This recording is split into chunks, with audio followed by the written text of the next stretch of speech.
तारीख तो याद नहीं मुझे, हम पहली बार यहाँ कब आए थे, लेकिन जब आए थे तो तब से ही हम ये बात कर रहे थे कि वीडियो और वीपीडीओ जो भर्ती हुई है इसमें कुछ घोटाला हुआ है। घोटाला किस हद तक हो सकता है, क्योंकि हमने जो शुरुआती अपने आंकड़े जोड़ने शुरू किए, हमने नॉर्मलाइजेशन पर भी बात की, हमने बात की कि कहीं ना कहीं कुछ ना कुछ गड़बड़ियां हैं। कभी किसी बच्चे के कुछ क्वेश्चन पेपर देखे गए तो कुछ क्वेश्चन को गलत बोल दिया, कुछ ठीक बोल दिया, और इसी तरह से प्रकरण आगे चलता रहा।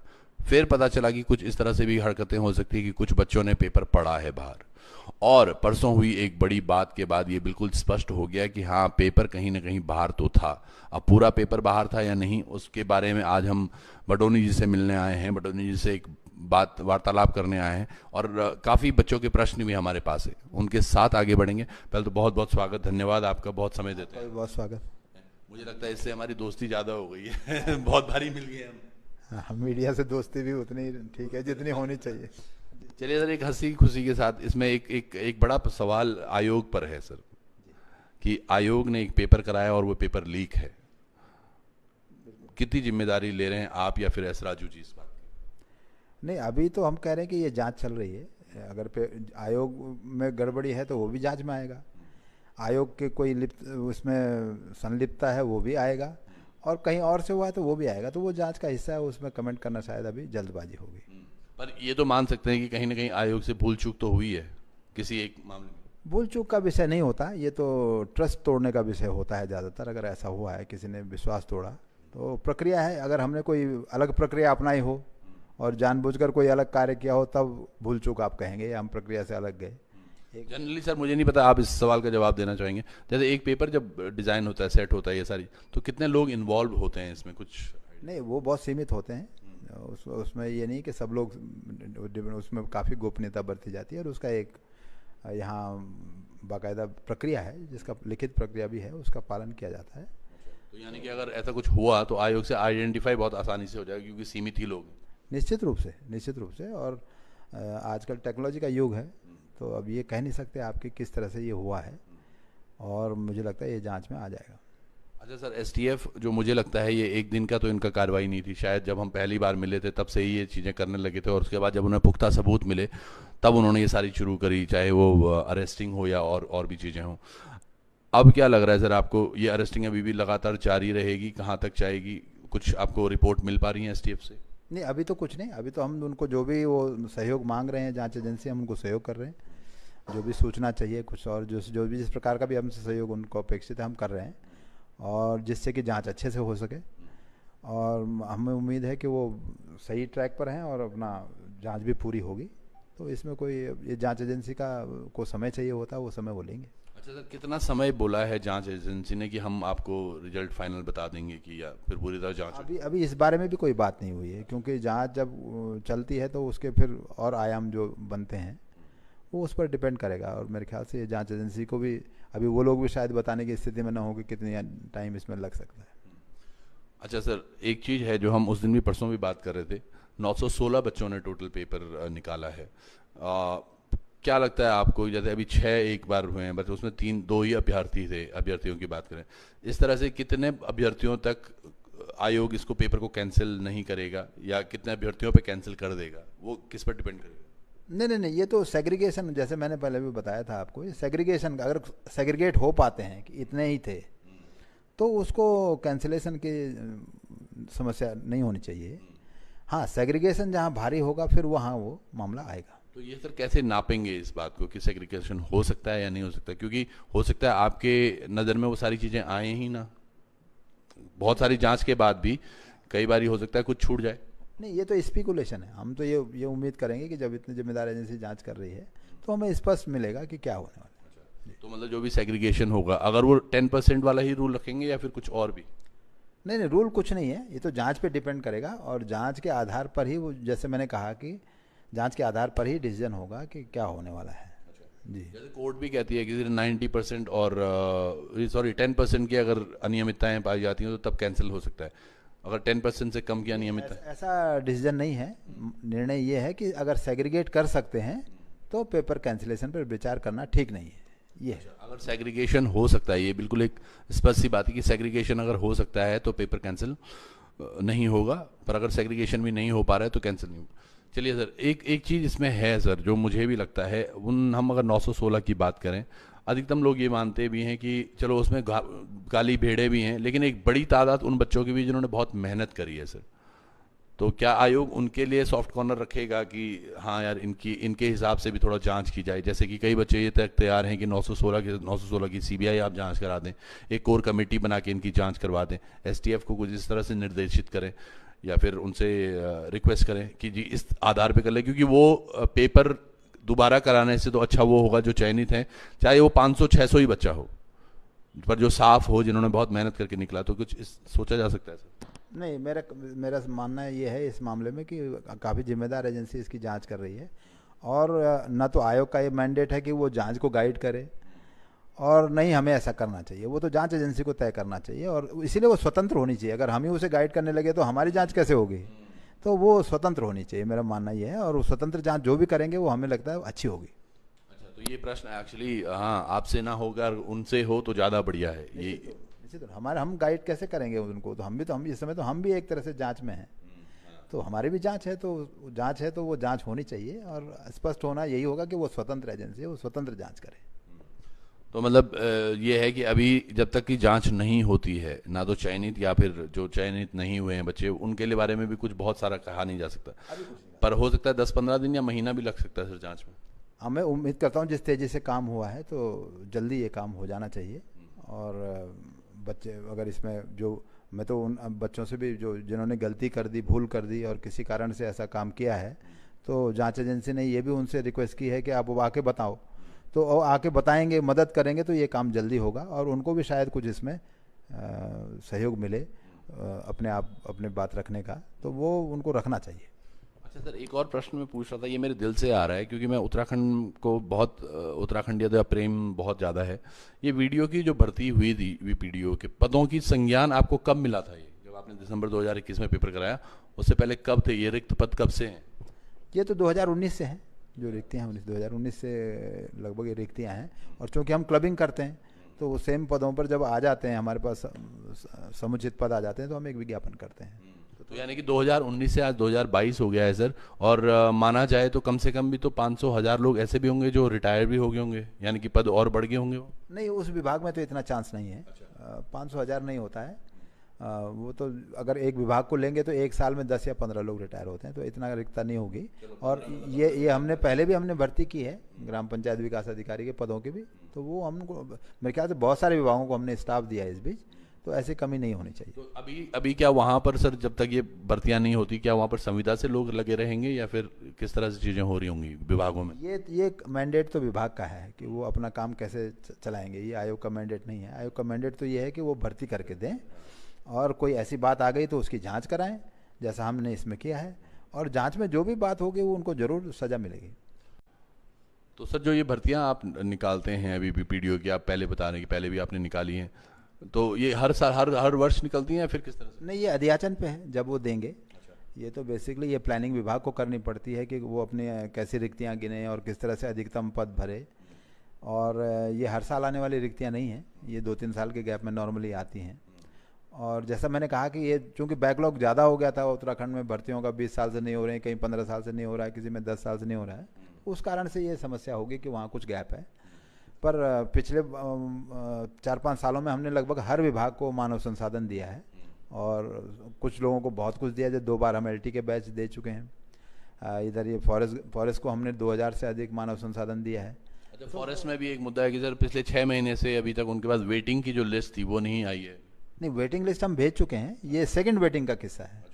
तो सेकंड वेटिंग अभी जानी है, क्योंकि अभी कुछ दिन पहले उनका प्रस्ताव आया है, और मेरे ख्याल है कि हम जल्दी उसको भी जारी करेंगे। एक सर वो स्टेनो 158 का भी प्रश्न ले लेते हैं। स्टेनो 158 में कुछ था कि स्टेनो 158 का सूची भेजी है या नहीं भेजी है, ऐसे कुछ पूछ रहे थे ये। हाँ, वो हम भेज चुके हैं, और एक स्टेनो का नेक्स्ट जो है उसका DB होना है, तो वो कनिष्ठ सहायक के बाद होगा, तो उसको भी हम करेंगे। और वो हम सूची जो है वो मेरे ख्याल से हम भेज चुके हैं, जो भेजनी थी करीब 40-50 लोगों की थी, वो हम भेज चुके हैं जी। सर जांच के सपोर्ट में हम सब पहले से हैं, लेकिन उत्तराखंड में फॉर्म आते ही नहीं है, फिर कितने टाइम बाद एग्ज़ाम होता है और उसके बाद ये सब होता है, जिससे हमेशा एस्पिरेंट्स को ही प्रॉब्लम रहती है। इसका कुछ है सर? जो एक प्रश्न है ये किसी बच्चे का। मैं बार बार ये बात बोल चुका हूँ कि हमारा जो कंप्लीशन है एक सिलेक्शन का वो नेशनल एवरेज से अच्छा है।